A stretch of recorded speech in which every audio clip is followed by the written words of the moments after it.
Hola a todos, bienvenidos a otra plática con expertos del ecosistema FinTech. En esta ocasión no podemos tener una mejor invitada, de veras que va a ser una plática increíble. No tengo por qué presentarla, pero pues seguramente hay gente que todavía no la conoce. Tenemos el honor de contar con Denise Mellán. Era la directora general de autorizaciones FinTech en la CNBV y ahorita está en consultoría del mismo tema. Entonces, Denise, pues bienvenida a estas pláticas. No, hombre, Jonathan, muchas gracias. Al contrario, encantada. Gracias por esa presentación y encantada de poder participar contigo. La verdad es que me encanta esto. No, a nosotros seguramente esto nos va a servir mucho y me quedé corto, yo creo que en la introducción. Y, y lo curioso, lo platicamos ahorita unos minutitos antes, que nunca coincidimos en ningún panel, en todos los que existieron en su momento. La Así verdad, es. nunca coincidimos, pero bueno, pero al menos lo que escuchaba de ti, no, puras cosas muy buenas. Así es, ¿no? Igualmente, yo también ahí te seguía, ¿no? Nos seguíamos por esta maravilla de las redes sociales. Es correcto, ahorita es el medio por el cual damos a conocer y por Justo. eso justo estamos haciendo estas pláticas. Y ya entrando en materia, Claro. eh, ¿cuál fue tu acercamiento o más bien tu participación en la ley FinTech? ¿En redacción o tú no participaste en la redacción? ¿Cómo fue este acercamiento que tuviste con el ecosistema FinTech y la ley en particular? Sí, claro, sí, te cuento, Jonathan, porque fue, digamos que en dos etapas. La primera, yo todavía estaba en el área de normatividad, bueno, como sabes, estaba en la vicepresidencia de normatividad y en aquella época estaba todavía en el área de disposiciones. Entonces, me tocó trabajar en los primeros borradores, en el primer proyecto de ley FinTech que se empezó a trabajar por instrucciones de la Secretaría en ese momento. Y entonces, pues se armó este grupo de trabajo, primero en comisión y obviamente también después fue un grupo de trabajo interinstitucional. Y ya en la comisión, previamente, habíamos tenido acercamientos de pues, algunas empresas o entidades que hacían ciertas actividades, sobre todo muy parecidas a crowdfunding, que buscaban a la comisión y preguntaban si estaban dentro del marco regulado, si estaban haciendo o no captación de recursos, en fin, ¿no? Era como estos primeritos acercamientos que habían o que llegaban a la comisión para, para también a nosotros enseñarnos qué era lo que estaba pasando, ¿no? Cuáles eran como estas nuevas formas que se estaban dando de hacer las cosas. Entonces, digo, para no hacerte el cuento más largo, todo esto derivó ya en esta necesidad en que se detecta por parte de las autoridades esta necesidad de una regulación de varias actividades, ¿no? Entonces, empezamos ahí a trabajar en este primer borrador. Posteriormente se lanza este primer borrador o este primer proyecto, se detiene un poquito y ahí es cuando yo cambio de área. Ahí me voy al área de autorizaciones del sistema financiero, lo cual para mí fue una ventaja enorme que no sabía que después la iba a multiplicar de esta manera, ¿no? Y que le iba a poder capitalizar de esta forma, porque estuve más o menos como 2 años en esta área de autorizaciones y estando desde ahí, regresa el proyecto FinTech, pero ya nos toca opinarlo desde el lado del proceso de autorización, ¿no? Ya no me toca a mí participar como dentro de todo este grupo de trabajo, ya solo como desde este punto de vista de autorización. Y ahí es cuando vuelvo a tener, digamos, una segunda intervención, ¿no? Y posteriormente, ya una vez que se publica la ley y que surge esta necesidad de que se creen las nuevas plazas, de que exista tanto el área autorizadora FinTech como la supervisión FinTech, etcétera, pues ahí yo levanté la mano, ¿no? Entonces yo dije, quiero ese reto, quiero ese proyecto. El tema FinTech sin duda para mí fue apasionante desde el minuto uno en que tuve estos acercamientos y dije, desde esta barrera creo que puedo hacer mucho. Y entonces, pues la verdad es que gracias a que mis jefes confiaron en mí, sin duda alguna, se me dio esta gran oportunidad. Y entonces me fui como directora general de autorizaciones FinTech, ¿no? Y así fue como todo mi proceso, cómo participé en la ley, cómo entré y cómo llego yo a la Dirección General de Autorizaciones. Y si quieres nada más para concluir en este tema regulatorio, estando justo en arrancando esta área, arrancando este nuevo equipo y esta nueva labor, Dentro de las funciones que teníamos era también participar con el área de disposiciones en la regulación secundaria, en la misión de la regulación secundaria, ¿no? Porque, pues, como sabes, fue el siguiente paso, ¿no? Sale la ley y, pues, a trabajar en la regla secundaria que sigue. Y entonces ahí también me tocó colaborar en los primeros paquetes de reglas secundarias que emitió la comisión. Y bueno, pues esa fue, en resumen, ¿no? Mi participación en la parte regulatoria de FinTech. No, bueno, pues una participación extensa y prácticamente en muchísimas áreas. Y cuando no entrevisto a alguien que tiene ese conocimiento, digamos, holístico, siempre me veo obligado a esta pregunta. Y ya que no estás en la CNBB, ya nos puedes decir con más detalle. Seguramente, ya con más libertad. Seguramente te topaste con esto que te voy a comentar 1,000,000 de veces. Por un lado, gente, emprendedores a los que pues, atendías o los que te solicitaban alguna entrevista o alguna reunión por emprendedores. Te decían, es que Denise, la regulación, la ley es muy estricta, no es el momento, vas a matar al mercado, ya sabes, todo ese segmento. Pero por Sí. otro lado, te tocaba atender sector financiero que se haya más establecido, pero que quería incorporarse a FinTech. Y su postura siempre fue, la regulación es necesaria porque da certeza jurídica. Y certeza jurídica trae inversiones, además de que permite que el mercado prospere y protege al consumidor. Entonces, al enfrentar estas dos posturas, ¿cuál era en su momento, y si ya cambió un poco, está perfecto, qué les decías? ¿Cómo armonizabas estas posturas? ¿O cómo lograbas tú también pararte y decir, ok, tenemos estos dos principios que no deben de ser contradictorios, innovación, protección, pero que se pueden enfrentar? Entonces, ¿cómo le diste pie o cómo le diste pues, seguimiento a este tema que en lo personal es muy complicado y me imagino que para ti también lo fue? No, sin duda, sin duda. Y fíjate que estás tocando un punto importantísimo, porque justo sobre ese equilibrio está el reto más grande. Y te lo platico como lo platicaba yo en muchos foros o en muchos lugares en los que también tenía yo estos acercamientos o este tipo de preguntas, porque sí es bien, bien importante este punto. Eh, Cuando hablaba yo directamente porque creo que se requiere de las dos partes, ¿no? Tanto de la parte de las autoridades, la supervisora y la reguladora, y tanto como la parte de los jugadores dentro del ecosistema, ¿no? Entonces, cuando estaba yo con las fintech, con estos proyectos de modelo de negocio súper innovadores, lo que trataba de transmitirles era que la cancha, y con estas palabras lo decía siempre, la cancha cambió, ¿no? Primero teníamos que llegar, y déjame lo digo así, a un entendimiento de las dos partes. Por parte de los actores fintech, la cancha cambió. Y como la cancha cambia, las reglas cambian, ¿no? Entonces, un poquito era tratar de difundir esta cultura de sistema financiero. ¿Por qué es importante? ¿Por qué las reglas cambian? ¿Por qué la labor que ustedes están haciendo, las actividades que están desempeñando ahora, ya van a ser actividades reguladas? ¿Cuál es la parte que se busca proteger? ¿Están los intereses del público? ¿Ustedes están trabajando con los recursos y los intereses del público en general? Y en este sentido también ellos deben de ser una entidad, o sea, poder transmitir este conocimiento también debe ser una entidad estable, solvente, líquida, que pueda funcionar con controles para que no tenga un problema en lo futuro en su operación y al mismo tiempo considerar que va a ser un actor dentro del sistema financiero. Entonces, que también su actuación dentro de este sistema financiero puede tener un impacto, ¿no? Entonces, como que la primera parte es entendimiento por parte de los actores y por parte de la autoridad. Y en ese sentido también el regulador y supervisor tiene que tener este entendimiento de que este sistema financiero hoy encontró una nueva forma. Y hoy la forma de ofrecer servicios y productos financieros es distinta, es dinámica, tiene que ser más flexible, se hace de una manera que no se tenía explorada. Entonces, también el regulador tiene que apurarse a entender, a conocer y a acercarse a estos nuevos actores.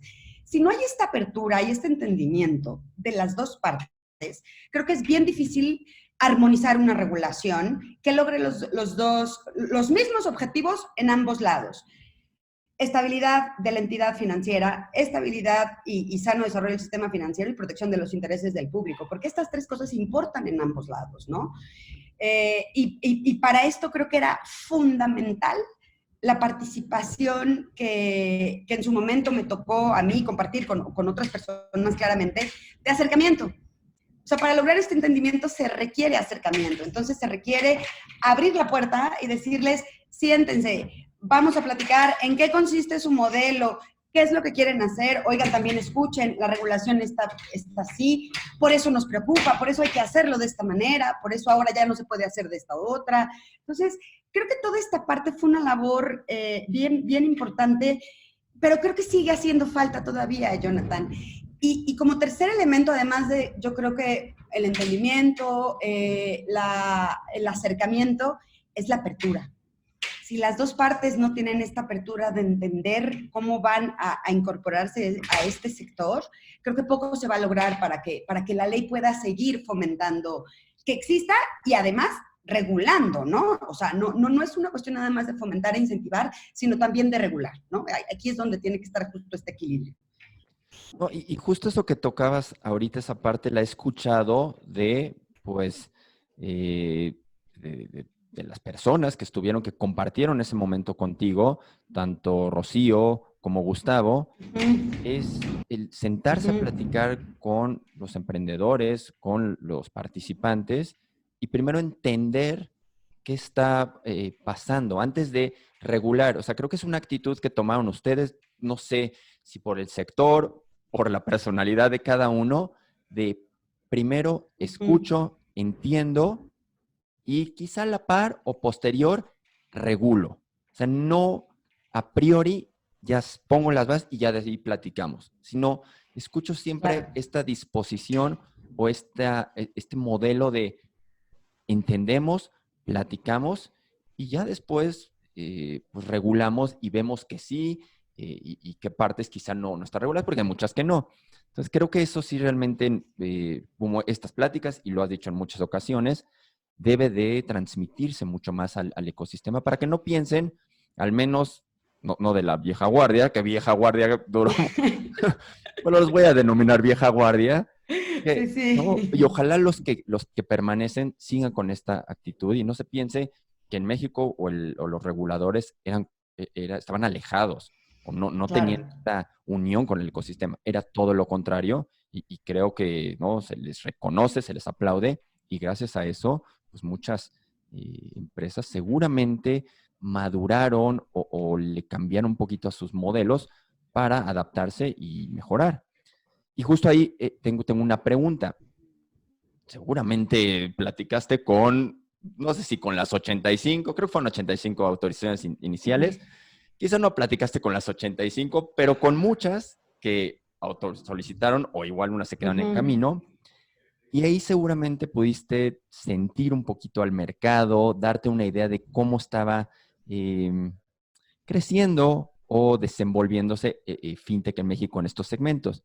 Y ahí tengo dos preguntas, una general. ¿Cuál era tu sentir en ese momento y si ha cambiado de la maduración, desarrollo fintech en México? Y la otra, pues, gran porcentaje, ¿no? 60 y tantas, creo que fueron los wallets. No sé si daba el mercado para 60 y tantas wallets o qué veías distinto en ellas, ¿no? ¿Cuál fue este sentir tan de un acercamiento tan directo que tuviste? Claro, no, mira, te platico. Sí, la verdad es que tuvimos acercamiento prácticamente, digo, salvo por ahí algunas quizás, pero prácticamente con todas las presentaciones. Fue una labor de conocimiento de todo tipo de modelos de negocio. Muchos llegaron, muchos no llegaron, porque pues, seguramente en el camino, justo a propósito de estas reuniones, fue que se replantearon el modelo para ver cómo sí podían o cómo mejor no y buscaban otra cosa. Entonces, mi sentir en ese momento, de verdad, o sea, yo me sentía como que todos los días estaba aprendiendo algo nuevo, porque llegaba y decía, ok, ¿esta qué va a ser? Entonces teníamos también un equipo padrísimo en el que todos formábamos como, tomábamos una partecita muy importante, entonces era, estudiemos el modelo, cada quien estudia algún aspecto, lo platicamos, cuando llegábamos a la mesa, decíamos, es una IFE o es una institución de financiamiento colectivo. Y de verdad que te sorprendía cómo los mismos modelos pueden tener variaciones súper, súper, súper particulares en cada uno de sus propios modelos, ¿no? En su diseño, a lo mejor el producto es el mismo, pero la forma de ofrecerlo es distinta, el diseño, etcétera, ¿no? Entonces, la verdad es que esta sensación de ver que dentro de nuestro sistema financiero podría crecer este nuevo subsistema, déjame llamarlo así, la verdad es que para mí era el reto y la motivación más grande, porque se ve en ese momento, lo sigo viendo afuera, pero en ese momento se veía que sí había grandes modelos de negocio que podrían triunfar, que podían seguir su proceso, que entendían la forma de hacer servicio financiero de esta manera distinta, del uso de tecnologías, del avance de tecnologías, de modelos de blockchain, de modelos, etcétera, de todo este tema de servicios de nube, de onboarding digital, de todo esto, todos estos temas novedosos que ahora son la normalidad en una fintech. Había, pero bueno, un abanico enorme, enorme, enorme, enorme. Entonces, la verdad es que fue una etapa, yo creo que muy útil y muy satisfactoria, por lo menos para mi parte, espero que para la otra parte también. Te voy a decir sí. por qué, porque creo que de estas reuniones, sí, de todas Si no, en los estas comentarios ahí reuniones, todos aparecerá. acabamos, ajá, si no ya me van a poner algo. se vale que lo digan. No, perdón. ¿No? Pero bueno, de esta parte, creo que todos acabamos algo muy positivo. O sea, nosotros conocer y entender el sector como regulador, supervisor y en mi caso autorizador. Y por la parte de las fintech, entender de qué se trataba el sistema financiero, cuál era la actividad regulada, qué sí podían hacer, qué no podían hacer, pues porque solventábamos un montón de preguntas y un montón de dudas de las dos partes. Entonces, creo que ese ejercicio fue muy útil para poder llegar al momento en el que presentaran su autorización. Y espera, me hiciste una segunda pregunta que era respecto de si va a haber mercado para todas, ¿no? Exacto. ¿Y de qué opinaba la gente de ti? No, no es cierto. Bueno, esa que la contesten los demás, esa no la sé yo. No, seguramente cosas muy buenas. Pero sí, si hay mercado para 60 y tantas wallets y bueno, si escuchaste modelos que realmente eran distintos o... Claro, y te voy a decir aquí, yo creo que todavía es muy prematuro poder llegar a esta opinión de si hay mercado suficiente, por ejemplo, para todos estos wallets, ¿no? Que eran, como decíamos, cifra aproximada, 60, ¿no? Yo creo que esto se va a ir demostrando en el tiempo, porque, por ejemplo, ahorita te podría decir, pues hay 51 bancos, ¿no? Cada uno con sus distintos productos y servicios, cada uno con sus distintos modelos, cada uno tiene cosas que son sus diferenciadores, ¿no? Y en este sentido, creo que la parte importante en las fintech va a ser el diferenciador que tengan. Y justo lo que te platicaba, que esta era una cosa que también me preguntaban mucho, si las fintech iban a hacer competencia de los bancos, y lo que yo aquí realmente lo que decía era, pues en realidad no se busca que sea competencia del banco, el negocio es totalmente diferente. Cada uno tiene un objetivo, una forma de hacer las cosas distinta, una función, una actividad reservada distinta, y más bien hay que verlo como que hay un abanico de actores y de entidades financieras que ofrecen servicios financieros de maneras distintas. Y a todo este abanico se va a incorporar un competidor nuevo, pero que va a tener una manera propia, una forma propia y un producto y un servicio propio, ¿no? Y entonces, en este sentido, más bien van a ser los usuarios los que decidan qué tipo de producto hay. ¿Por qué? Porque ya tienen una gama mucho más amplia. Y creo que lo mismo va a pasar en el momento en el que tengamos muchas IPs autorizadas. Por eso te decía que es un poquito a priori decir si va a haber mercado o no va a haber mercado. Yo creo que aquí necesitamos justo ir poniendo el termómetro en el mercado para ver cómo se va desarrollando. Quizás sí haya estos diferenciadores muy claros entre cada una de las IFPs, que pareciera aparentemente como que sí hacen lo mismo, o quizás esto facilite o dé lugar a alianzas entre ellas y entonces vamos teniendo menos actores, pero más consolidados, a lo mejor más fuertes o ya con una experiencia previa de qué áreas son las que hay que quizás reforzar o cómo se pueden unir para sumar esfuerzos. Entonces, yo creo que no me animaría todavía a contestarte esta pregunta así de si va a haber o no va a haber. Yo creo que es prematuro, pero creo que hay una buena posibilidad en el mercado, la verdad, que encuentren mercado. Y el tema del que tocabas ahorita, mencionabas las alianzas, y que no necesariamente se tiene que ver como competencia, enemigo, sino pues podría cada uno en lo que mejor sabe hacer, pues trabajar de la mano. Y el Así tema del es. open banking pues, ¿no? Seguramente lo has platicado, ¿no? Lo tuviste que exponer. Es muy complejo poder aterrizarlo, lleva muy poco, ¿no? En Inglaterra, donde está supuestamente más avanzado, ¿no? Con la directiva de pagos, al día de hoy tampoco ha sido este mercado único que se pensaba. Ujú, ujú. En México, ¿crees que esta Open Finance, porque ni siquiera es Open Banking, el Open Finance va a impulsar la colaboración entre las instituciones? ¿Va a ser algo benéfico obviamente para el usuario? Sabemos que él tiene el control, pero en términos de fintech, bancos o instituciones financieras tradicionales, ¿crees que va a ser benéfico para ellas? ¿Habrá alguna Sí, oportunidad? yo creo que sí es benéfico. Yo creo que en la medida en la que más vayamos avanzando hacia esta forma abierta de compartir información, puede beneficiar a todos los actores. Lo que sí creo es que es fundamental es que haya apertura y que se quiera trabajar hacia ese camino. Porque sí ha habido en el camino cierta, pues como reticencia, ¿no? De compartir datos, de compartir información, de revisar de qué forma tienen que conectarse para poder estar compartiendo quizás alguna cierto tipo de bases de datos, ya sean abiertos, datos transaccionales, etcétera. Creo que sí es benéfico, sin duda, que puede traer muchas ventajas a la operación, pero creo que todavía nos falta un poco de aceptación y creo que es en lo que hay que trabajar. Y lo No, que te decía muy al principio, entendimiento de por qué nos puede servir a todos. no, completamente de acuerdo. Son barreras que hay que ir derrumbando, pero son barreras que muchas veces se malentiende.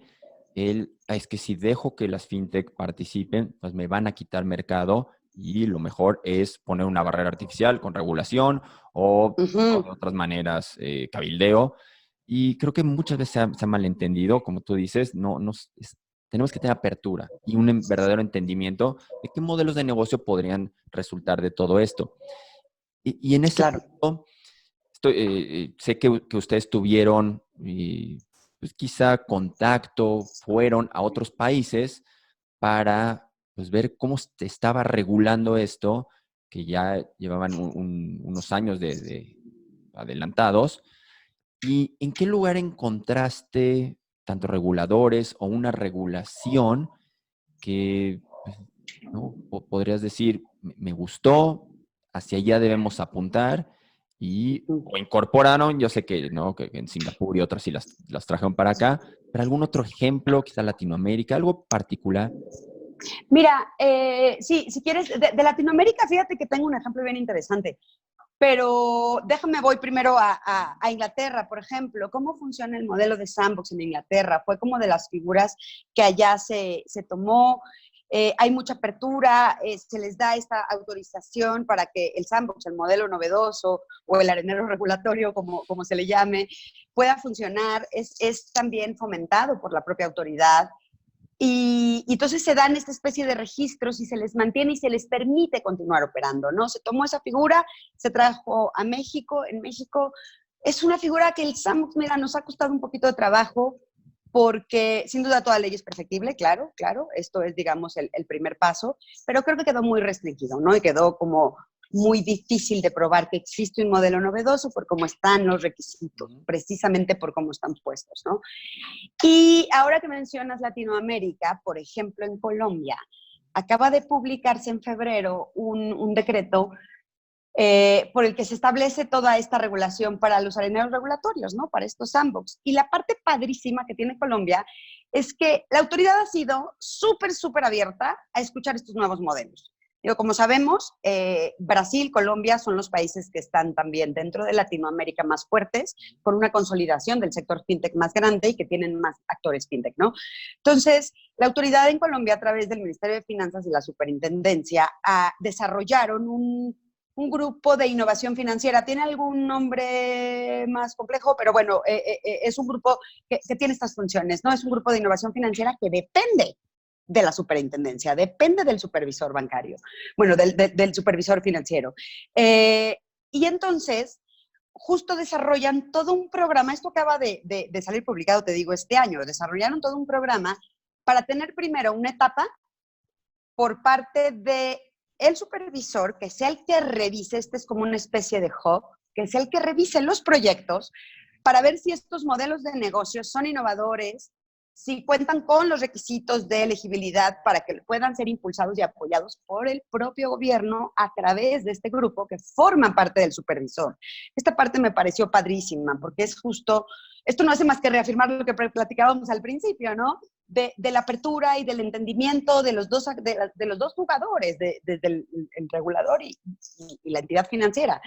Entonces, pasan por toda esta etapa y una vez que se decide que es elegible, pues entran después ya a ver si cumple con todos los requisitos para que sea apoyado por parte de la superintendencia y les provea de tecnología o, en fin, de las cuestiones que requieran para llevar a cabo su modelo de negocio. Entonces, se va llevando y desarrollando este modelo de negocio bajo la supervisión de la autoridad. También es una autorización, una especie de autorización temporal, pero justo lo que busca es esto, que se pruebe el modelo en un ambiente controlado.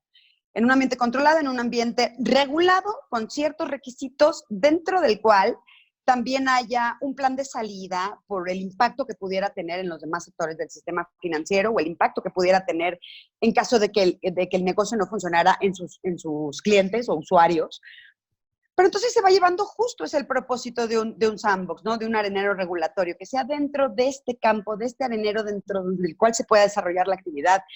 La verdad es que esto me parece una iniciativa padrísima, padrísima que la tengan, que el propio gobierno lo haya impulsado y que haya tantos actores y tanto apetito en ese mercado para poder entrar a este programa pues, de innovación. La verdad es que me parece una de las cuestiones más padres. O sea, este proyecto en Colombia me encantó.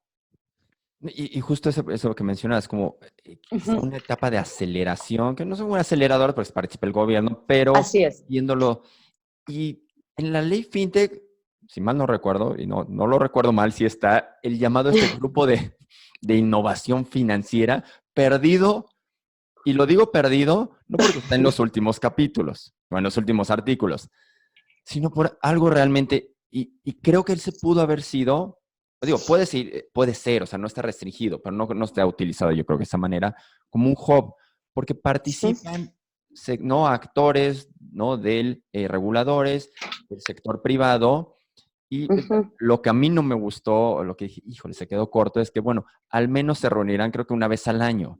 Se me hace, creo que no se han reunido nunca, pero era justo esta, no tan un aspecto tan formal, tan regulatorio, sino platicar para a ver qué está pasando, darle un termómetro a la autoridad y la autoridad también que diera feedback a los emprendedores o a los empresarios y pues fuera como un hub, pero pues creo que no se vio así o se reunieron alguna vez.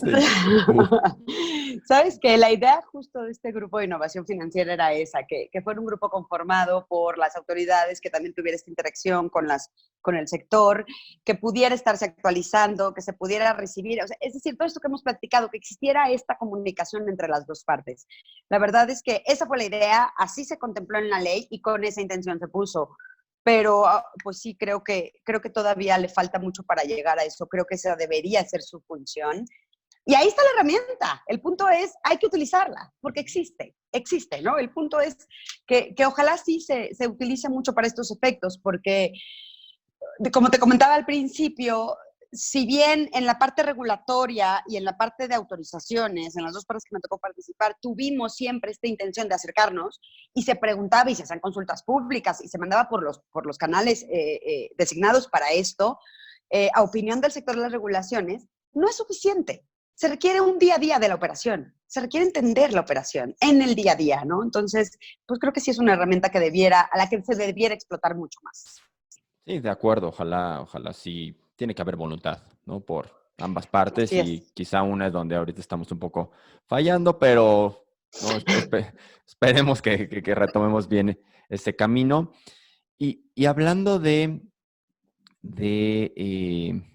estas empresas, del impacto, del acercamiento que la autoridad debe tener para conocer, pues, realmente cómo podría beneficiar a la población, al final de eso se trata.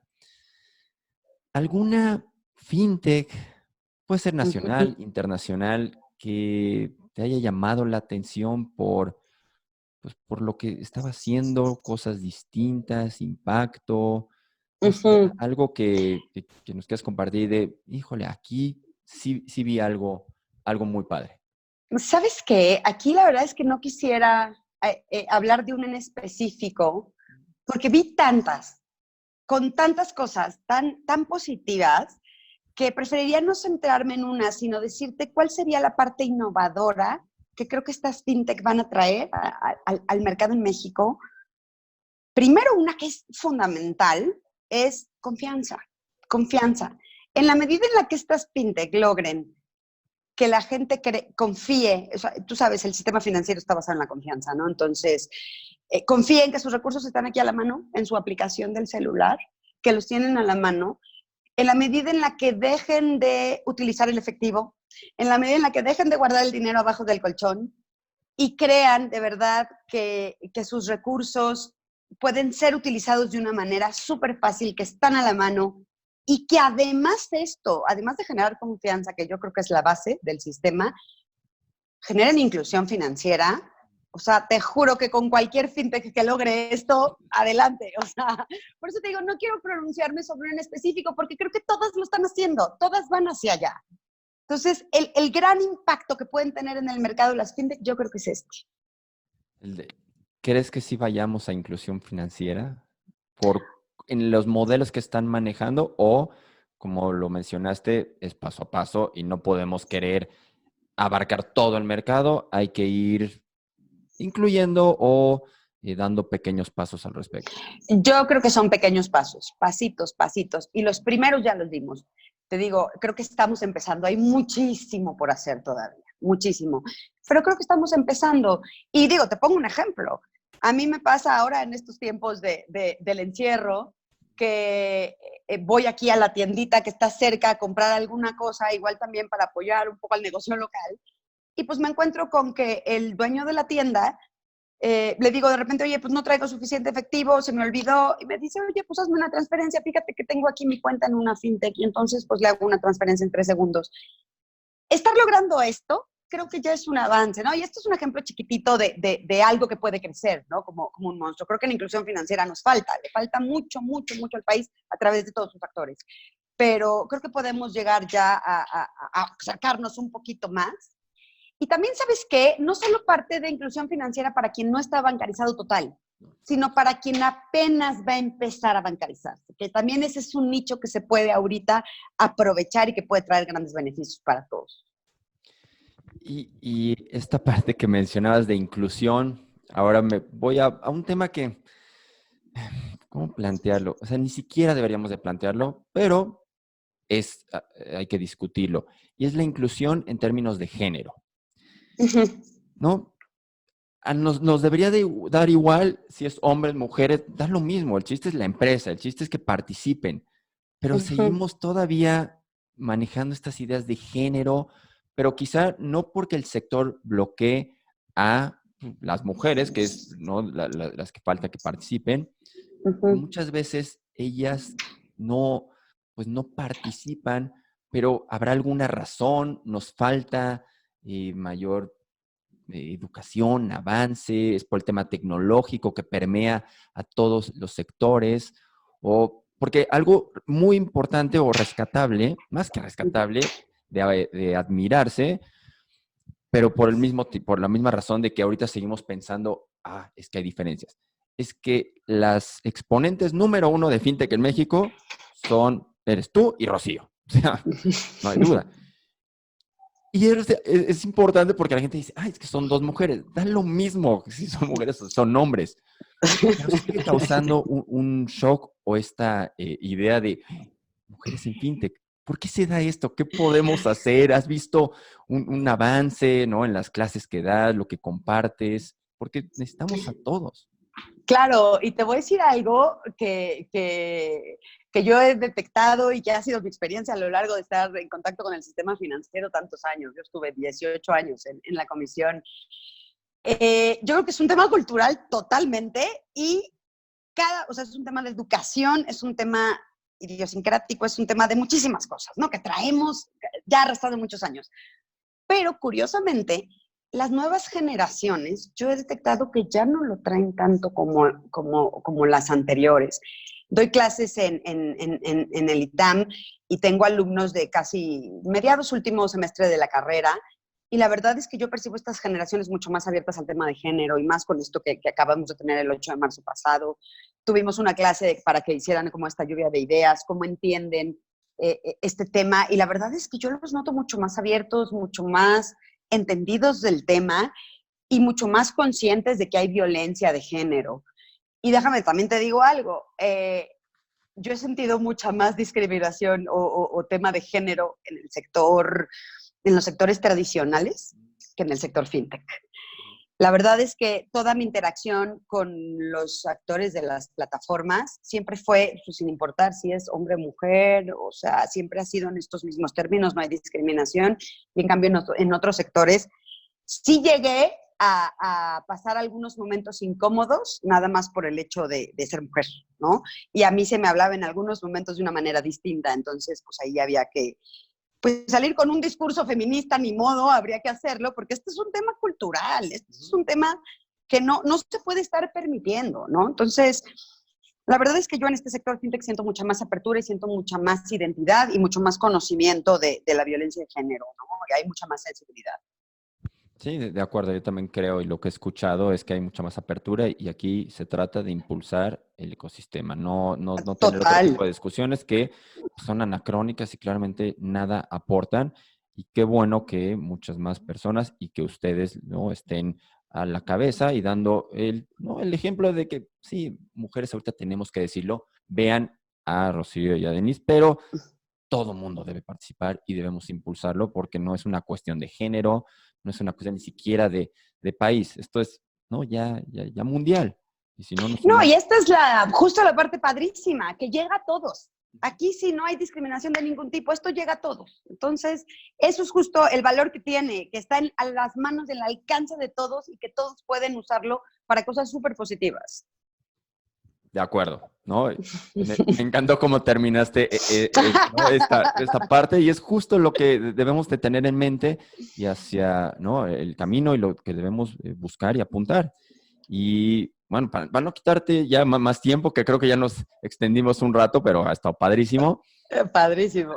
Como en las pláticas, termino con estas preguntas rápidas para conocerte un poquito más a nivel personal o quizás ciertas ideas que no he tocado a lo largo de la discusión, de la plática. Y como primera pregunta, muchas personas tienen esta inquietud de cómo se mantienen al día, cómo se pueden capacitar, cómo están enterados de qué sucede. Y aquí, ¿cómo estás tú al día? ¿Cómo te mantienes pues al tanto de lo que más o menos, porque digo, no podemos, pero más o menos está pasando en FinTech? Pues mira, ese es un reto que siempre hemos tenido quienes somos abogados, ¿no? La profesión siempre nos ha obligado a mantenernos actualizados. Y no solo de las regulaciones, sino de los temas que se están discutiendo en todos lados. Y para poder estar al tanto de todo esto, yo creo que la herramienta hoy por hoy más sencilla, más inmediata y que tiene la información más fresquita, déjame decirlo así, sin duda son las redes sociales. O sea, a través de redes sociales, siguiendo a personas de opinión, por ejemplo, como a ti, a grandes conocedores del tema fintech o del tema que uno esté interesado, es como uno se va enterando. Entonces, en la medida en la que vas ampliando esta red, te lleva a otra persona y buscas en otro país y buscas a homólogos en otros lados. Hay un chorro de publicaciones, papers, páginas especializadas, páginas de reguladores que uno puede consultar. Entonces, yo creo que esa siempre es la mejor manera. Yo creo que las redes sociales es una herramienta que se puede utilizar para todo esto y que es muy útil. Claramente hay libros, claramente hay publicaciones, pero creo que esta innovación y esta inmediatez se tiene a través de estos medios, ¿no? De las redes. Es correcto, y como lo decías, puedes ir graduando. ¿Quieres un libro? ¿Tienes más tiempo, profundidad en ciertas cosas? Lee esto. ¿Tienes regular tiempo, no tanto? Un blog. ¿Tienes 2 segundos? Pues un tweet. Un tweet, ajá.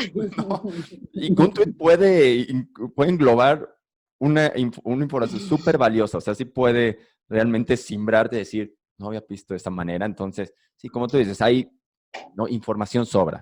Calidad Así hay muy es. buena, también hay que saber filtrarlo, pero pues Sí. eligiendo bien a las personas, creo que es una manera de tener acceso a esta información. Y ¿hobbies tienes alguno? ¿Ahorita, Fíjate antes? que, fíjate que sí, pero ahora, digo, en estos tiempos es prácticamente, bueno, es imposible, pero como que lo fui dejando y es una cosa que quisiera retomar. Me gusta bucear, me encanta bucear. Antes buceaba muy seguido, tenía un grupo con el que buceábamos mucho y por razones de trabajo y demás, como que uno lo va dejando y son de estas cosas que quisiera retomar. Me encanta el buceo, es una de mis más grandes actividades favoritas. Yo, La yo verdad nunca es lo he que hecho, sí. pero pues, snorkelear sí. No, yo sé que va a decir amateur, novato, No, es padre. pero pues, no, no, a mi nivel es bastante padre. Hoy, y en estos momentos estamos en cuarentena, quizás si lo ven en 20 años este video van a decir, sí, recuerdo, ¿no? La gente cuando estaba encerrada, o nos cuentan eso, ¿no? Aunque, pues, Sí. digo, las preguntas son para que dure siempre, pero bueno, ahorita en este momento, ¿qué te ha cambiado en algo? ¿Crees que vas a salir siendo, y tampoco, no quiero que me digas cuáles son los 3 libros que han cambiado tu vida, no, no, pero Pero en algo crees que estés cambiando, hayas modificado, que ¿no?, en unos meses, cuando volvamos a la normalidad que se maneje, tú vas a ser alguien distinta en algún aspecto de lo que fuiste al entrar a esta Sí, cuarentena. sí, sin duda. Yo creo que todo lo que hemos experimentado en estos días de encierro, literal, en nuestras casas, nos marcan por muchísimas cosas. Para mí, ha habido experiencias muy buenas y ha habido experiencias que digo, mira, esto no lo sabía, ¿no?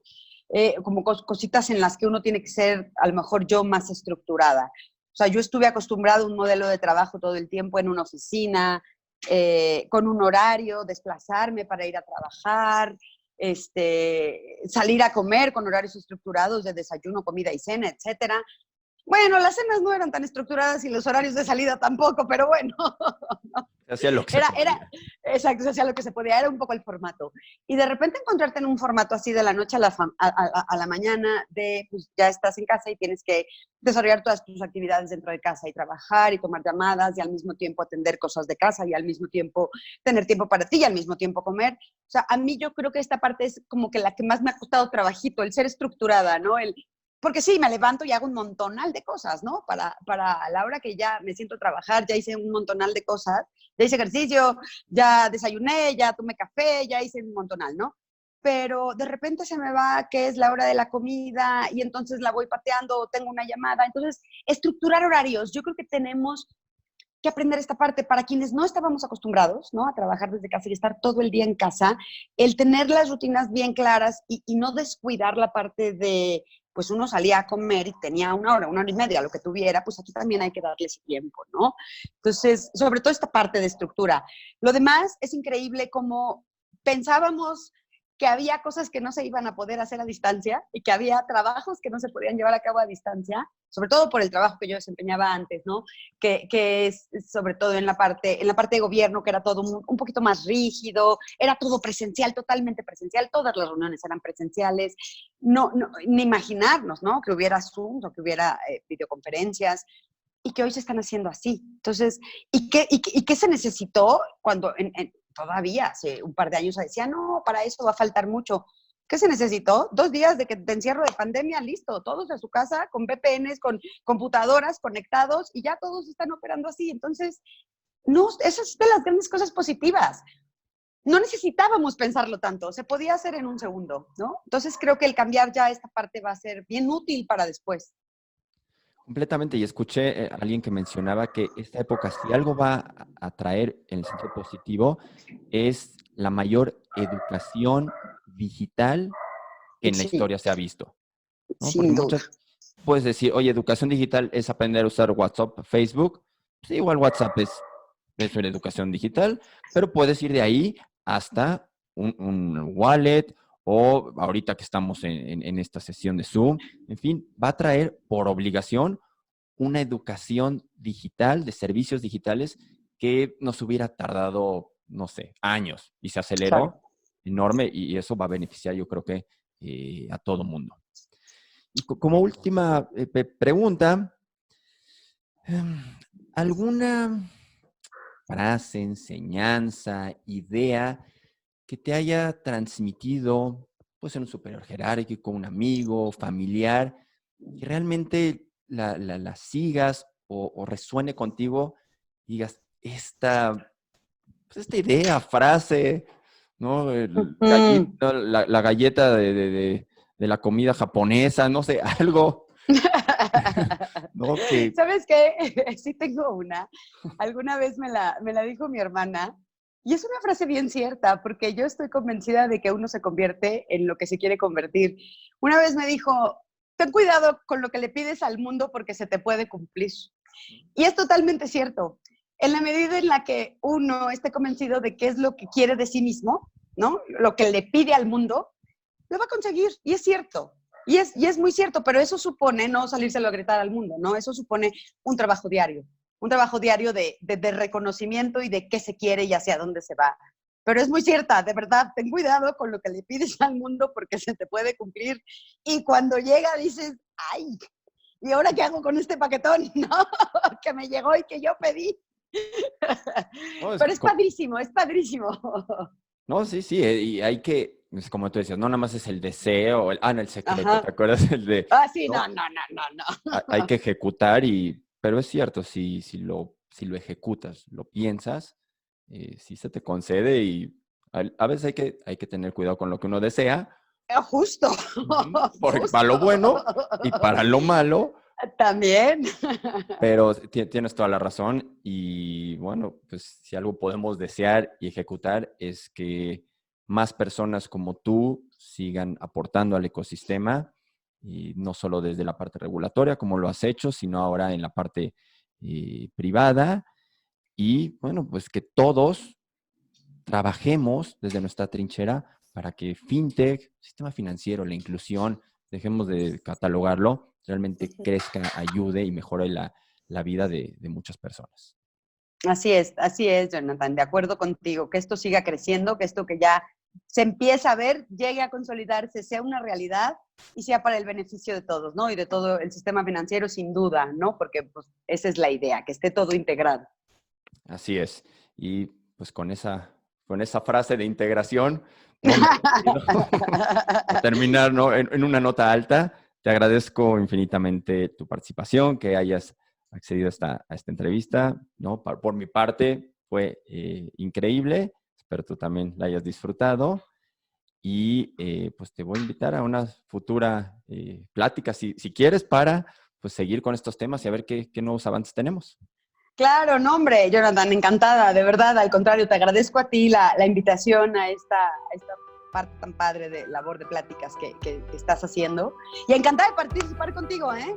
Las veces que sea necesario, feliz. Muchísimas gracias. No, muchas gracias a ti, Denise.